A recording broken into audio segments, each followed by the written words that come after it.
যেখানে স্বয়ং শিব আবির্ভূত হয়ে চন্দ্রমাকে জীবনদান করেছিলেন, সেই স্থানে স্থাপিত হলেন সোমনাথ। স্বাগত জানাই আপনাদের দ্বাদশ জ্যোতির্লিঙ্গম সিরিজে। এই ধারাবাহিকে আমি আপনাদের শিব পুরাণ অনুসারে 12টি জ্যোতির্লিঙ্গের প্রাচীন কাহিনী শোনাব। চন্দ্রমা অর্থাৎ চাঁদ ছিলেন প্রজাপতি দক্ষের 27 জন কন্যার স্বামী। এই 27 জনই নক্ষত্র নামে পরিচিত, কিন্তু চন্দ্রের ভালোবাসা ছিল একমাত্র রোহিণীর প্রতি। অন্যান্য স্ত্রীদের প্রতি এই অবহেলায় তারা পিতা দক্ষের কাছে অভিযোগ করেন। রেগে গিয়ে প্রজাপতি দক্ষ চন্দ্রমাকে অভিশাপ দেন, তুমি অসুস্থ হয়ে পড়বে, তোমার কান্তি ও জ্যোতি দিনে দিনে ম্লান হয়ে যাবে।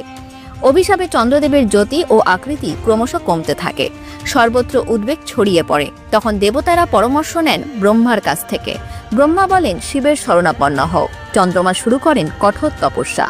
অবশেষে সন্তুষ্ট হয়ে স্বয়ং মহাদেব চন্দ্রকে বর প্রদান করেন, তুমি সারা জীবন অসুস্থ থাকবে না, পক্ষ অনুযায়ী তোমার জ্যোতি ধীরে ধীরে বাড়বে ও কমবে। এইভাবেই সৃষ্টি হয় কৃষ্ণপক্ষ ও শুক্লপক্ষ। এই ঘটনাটি ঘটেছিল প্রভাস ক্ষেত্রে, যেখানে চন্দ্র তপস্যা করেছিলেন। সেখানেই শিব সোমনাথ নামে পূজিত হলেন। সোমনাথ জ্যোতির্লিঙ্গ শিবের প্রথম জ্যোতির্লিঙ্গ। এই ছিল সোমনাথ জ্যোতির্লিঙ্গের পৌরাণিক কাহিনী। এই ভিডিওটি শেয়ার করতে ভুলবেন না এবং আমাদের চ্যানেলটি সাবস্ক্রাইব করে ভারতের 12টি জ্যোতির্লিঙ্গের আধ্যাত্মিক যাত্রায় অংশ নিন। ধন্যবাদ।